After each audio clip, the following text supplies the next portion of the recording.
ये जो same order में 7 जो ऑर्डर रैंक है वो ऑलरेडी इंक्लूड हुआ है। अभी आपको देना पड़ेगा 7 के बाद 8। 50 से छोटा कौन है? 59। इसको कौन सा देना पड़ेगा? 9।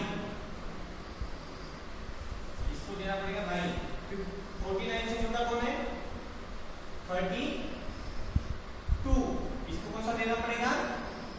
10। इस प्रकार ये होगा आपका क्रम। देखो टोटल स्टूडेंट कितने थे? 10।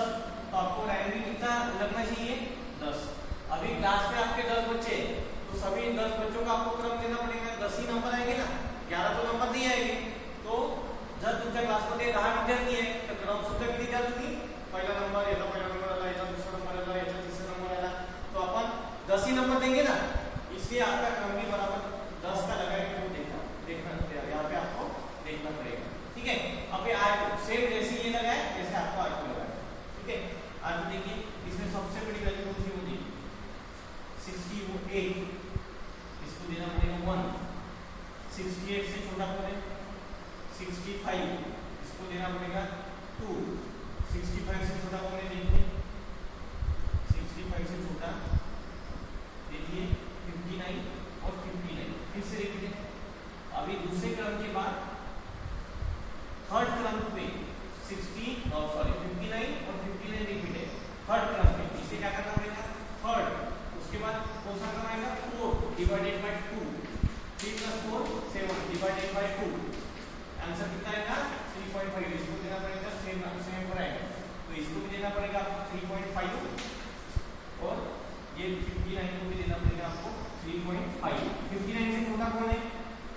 देखिए यहाँ पे 59 से छोटा कौन भी है? देखिए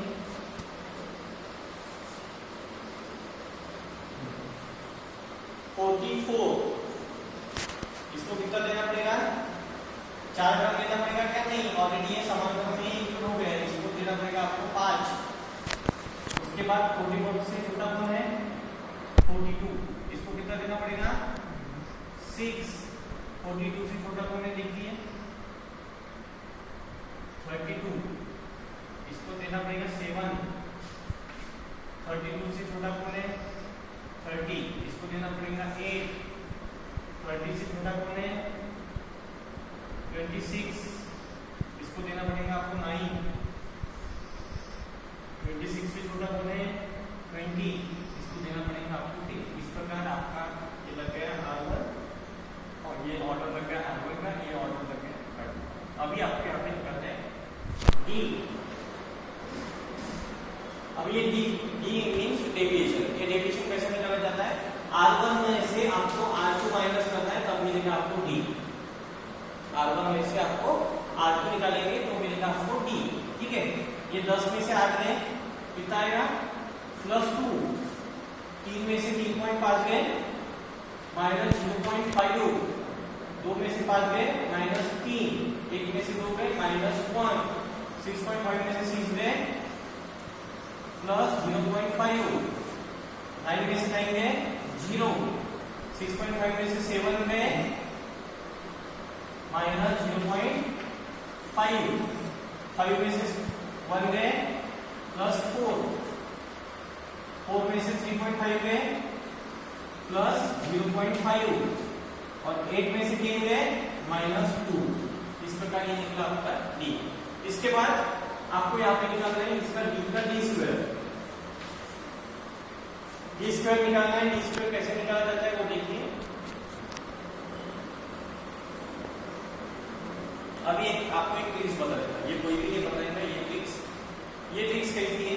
आपने जो तुम्ही जो लावलेला R1 आहे आणि R2 जो आहे हा तुमचा एकदम करेक्ट आहे। तिथं तुम्हाला ओळखायचं असेल म्हणजे हमारी चूकने झाली है ऑर्डर लावताना। आपका ऑर्डर लगाते समय आपकी कहीं पे भी गलती नहीं हुई है, अगर वो आपको देखना है इसके लिए एक ट्रिक्स है। वो ट्रिक्स कौन सी है वो देखिए। ये जो D कॉलम है, ये D का कॉलम की जो आंसर है, इसका जो आंसर है ये समेशन D जो है वो कभी भी 0 आना चाहिए। ये कभी भी आपको लिखना नहीं पड़ता, ये ट्रिक्स बता रहा हूँ। अगर इसका आंसर 0 आता है तो समझ जाना कि आपने लगाया हुआ R1 और R2 एकदम करेक्ट है, उसमें कोई भी गलती नहीं है। ठीक है, तो वो कैसा 0 आता है वो देखिए। सबसे पहले ये प्लस की टोटल अलग कीजिए और माइनस की टोटल अलग कीजिए। प्लस की टोटल अलग कीजिए 2, 2.5 और 4, 6.5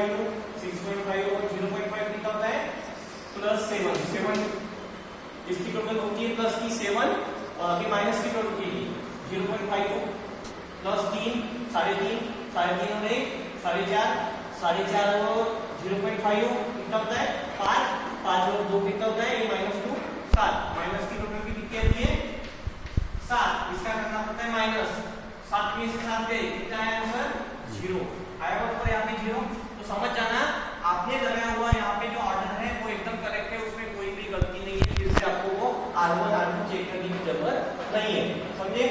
ये है ट्रिक्स, पर यहाँ पे कभी भी लिखना नहीं समेशन d1 और 0 कभी लिखना नहीं है, ये ट्रिक्स बताया मैंने। बाद में स्क्वायर कीजिए, स्क्वायर कैसे किया जाता है वो तो आपको मालूम है। स्क्वायर केवल क्या होता है प्लस इंटू प्लस कितना होता है क्या होता है इसका चिन्ह तक गुणा करना है तुम्हारा plus into plus plus minus into minus plus minus into plus minus plus into minus minus हाँ चिन्ह तक गुणा कर, ठीक है। 2 का स्क्वायर कितना होता है 4, 0.5 का स्क्वायर कितना होता है 0.25, 3 का स्क्वायर कितना होता है 9, 1 का स्क्वायर कितना होता है 1, 0.5 का स्क्वायर 0.25, 0 का स्क्वायर 0, 0.5 का स्क्वायर 0.25, 4 का स्क्वायर 16, 0.5 का स्क्वायर 0.25, 2 का स्क्वायर 4। अभी इसकी आपको टोटल करना है, इसलिए आपको लिखना है आपका टोटल करने के लिए क्या लिखा है समेशन, कॉलम कौन सा है d स्क्वायर। अभी इसकी टोटल कीजिए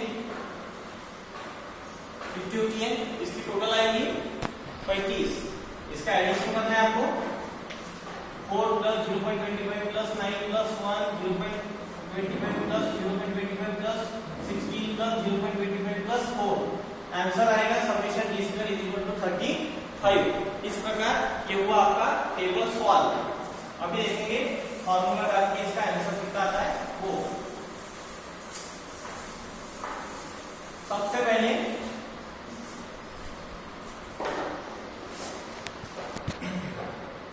गिवन डाटा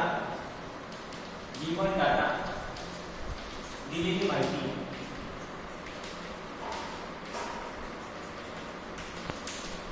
क्या क्या निकाला आपने n कितना है 10 और क्या निकाला समेशन d स्क्वायर 35। बाद में अप्लाई करना है अपना फार्मूला बाय अप्लाइंग फॉर्मूला सूत्राचा वापर करून मराठीमध्ये सूत्राचा वापर करून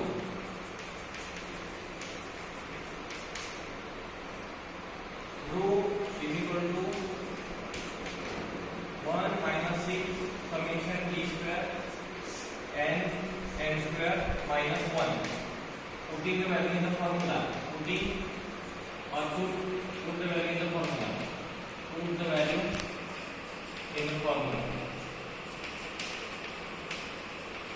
वरील सूत्र किमती करून मराठी वरील सूत्रात किमती करून वरील सूत्रात किमती ठेवू।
याद रखिए पॉइंट के बाद 1 2 3 तीसरी वैल्यू अगर आती है 5 या 5 के ऊपर और 5 के नीचे आती है तो आपको यहाँ पे दो जो वैल्यू है वो अक्रॉस करके लिखना है। ये प्रॉब्लम में हमेशा यहाँ पे भी अक्रॉस करना है और यहाँ पे 0.21 होता होगा तो करना है, नहीं होता होगा तो पहले दो डिजिट है वो लिखना है।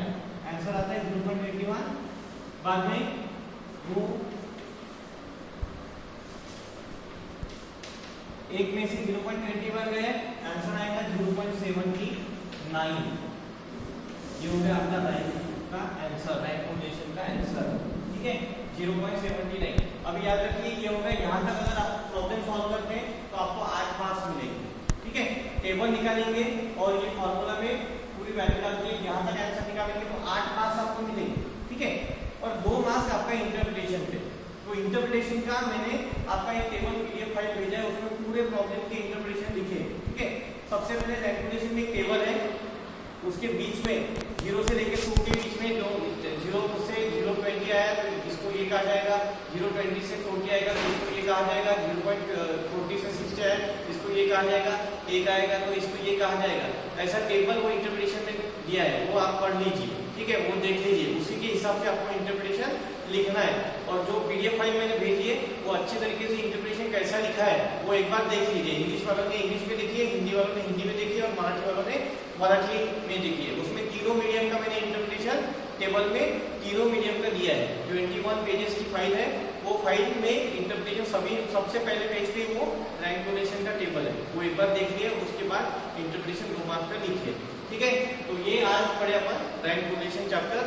धन्यवाद।